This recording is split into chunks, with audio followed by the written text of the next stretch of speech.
I'm gonna post both of these videos, so don't get mad at me. It's just an intense, agonizing pain.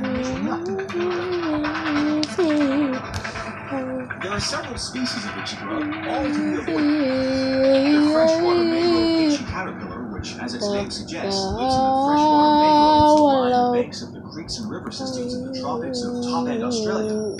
Yellowy brown in color and covered in fine hairs, they can be found hanging on a silken thread from the branches of the freshwater mangrove, which is also their preferred food source. The bag shelter moth, or processionary caterpillar, is also to be given a wide berth.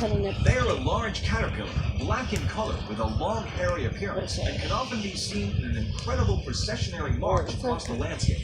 End to end, never straying from the line, regimented, a spectacle to be admired from a distance. So yeah, I hit on Saturday about 2 o'clock in the afternoon. From my shoulder down to about the middle of my back's covered in a big patch of rash. And I honestly thought I only got hit on the shoulder, but obviously I was scratched and dragged it all down. Dion is the curator of zoology at the Northern Territory Wildlife Park, so his line of work often puts him in the bush and into contact with these caterpillars. But beware, they are everywhere. You don't even need to head out of town to find them.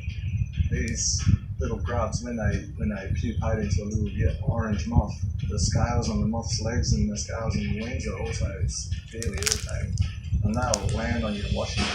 If you've got a light on at night and the light is shining on your washing, it's an invitation to the devil. They'll sit on your sheets, fully illuminated, although often unnoticed, polluting your washing with fine hairs, possibly even laying eggs. So you put the sheets on your bed and you lie in the bed and you know straight away, oh, put the sheets on. Need a lot of sheets, not ready to go. The life cycle is short-lived, although they are capable of forming into large colonies that look similar to a stocking hanging in a tree. The stocking-like formation is attached to the branch of the tree with silken threads. Inside are massive itchy grubs. And yeah, you really wouldn't have much more than that. This is shocking. Whilst the itchy grub is unlikely to be fatal, they can cause swelling of the eyes and throat, so medical attention can be necessary. Ice packs, soothing lotions, and antihistamines are often recommended to aid the recovery, but generally you just have to endure the pain. All it takes is one grub hanging off one silk thread. If it brushes against the back of your neck, you're in for a wild ride. One silk thread with one little tiny caterpillar just brushes against the back of your neck and it's horrible. Really annoyingly painful and horrible. Really. So now I'm going to teach you guys how I make that sound. So let me pull my stand closer to me.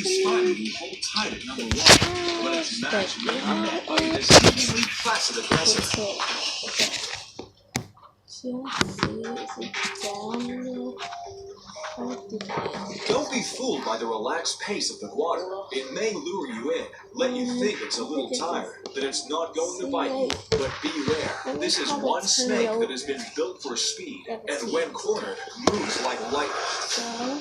Over logs and scrub, it can quickly outrun a human across rough terrain. In the open, on a straight bit of grass and that, you would outrun him, but it'd be close.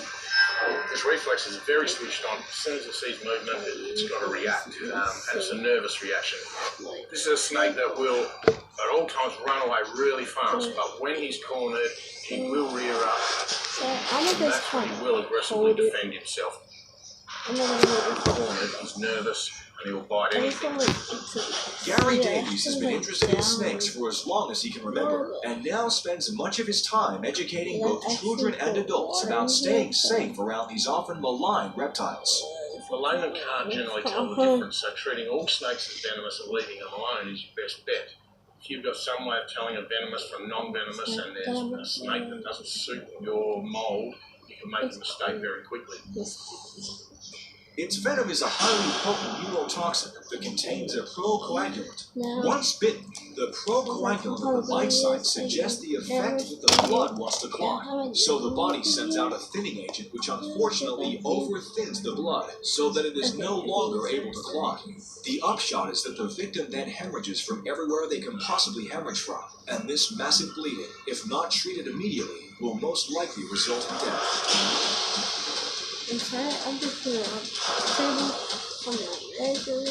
The guar grows to roughly 1.5 meters, occasionally a little bigger, although this is quite rare. In relation to envenomation, it's the larger snakes that have the larger venom, but it doesn't matter so much about the quantity of the venom they pump in, as these are one of the most potent snakes in Australia and are venomous from the day they hatch. The smallest guar that actually killed an adult human was 60 centimetres long. That killed an adult male. Often people get bitten by mistaken identity, and unfortunately there was a fatality in Broome for someone who mistaken a black-headed form of these for a black-headed python and picked it up and was bitten and paid the ultimate price. It's really a venom you want to avoid at all costs. A member of the brown snake family, the guar is also commonly known as a western ground and can be found through the middle as well as across the top half of Australia from coast to coast. The brown snakes, including the eastern brown and the dugong, are a dominant species in Australia. Collectively, these snakes have the country covered and are responsible for most of the snake bite deaths across the land. It's killed a lot, but on average we have 2 deaths a year Australia-wide by snake bite, so it's not a high number already. But the vast majority of those have been from the western brown. So if you work on about 2 deaths on average over the last 30 years, and a high percentage of them have been from this, but we're not talking large numbers anyway of deaths, not in Australia because we have such good medical facilities for snake bite. Water is the Aboriginal name for this snake, and for thousands of years, Indigenous Australians have had this snake worked out. Their advice is still the best there is. Wada actually translate to go the long way around. It was how they taught their kids, if you see this snake, you go the long way around. Going the long way around is wise, even if you think it may not be a guar, as this snake is difficult to identify, especially when it's zipping along the ground. Long and slender is a good clue, but there are so many variables. One of the worst identification tools is colour. This one is black and orange with bands and a black head, but you can get them straw brown, chocolate brown. You can get an orange one with a black head. They just have so many different colour forms. Typical is these orange spots going up the whole belly. You can see those orange spots on his belly there. That's real typical of a guar, high belly spots. But as an identification tool, if you're looking at the belly, you're usually too close. The guar is an elapid snake, so it has fixed front fangs that are like hypodermic needles from which the venom is injected. These fangs are quite small in size, thus making it hard to see the puncture marks. Plus, the bite is usually quite painless, so the telltale signs of attack are often negligible until the effects of the venom take control. This family of snakes have replacement teeth on standby should they lose their front fangs. These develop along the jawline and can be rotated into place. Curiously, every so often the snake will stop in its tracks and realign its jaw. Its favorite food is mice, and since the introduction of mice into Australia, the western brown snake's population has grown dramatically in populated areas. Combine this, its love for hiding in nooks and crannies, its agility and aggression when cornered, and venom amongst the most potent in the world, it's no wonder that the guar has been responsible for most of the snakebite deaths in Australia. If he's sitting on the path and he's in your way, you go the long way around. The Aboriginal people taught their kids to leave this snake alone, and we should do the same. Okay, so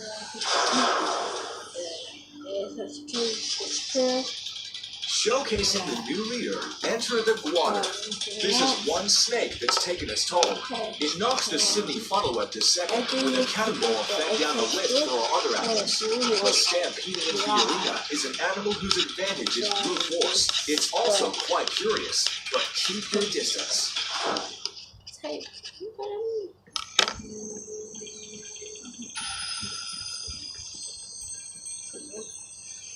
Yeah, like any big animal, they can be dangerous, there's no doubt about that.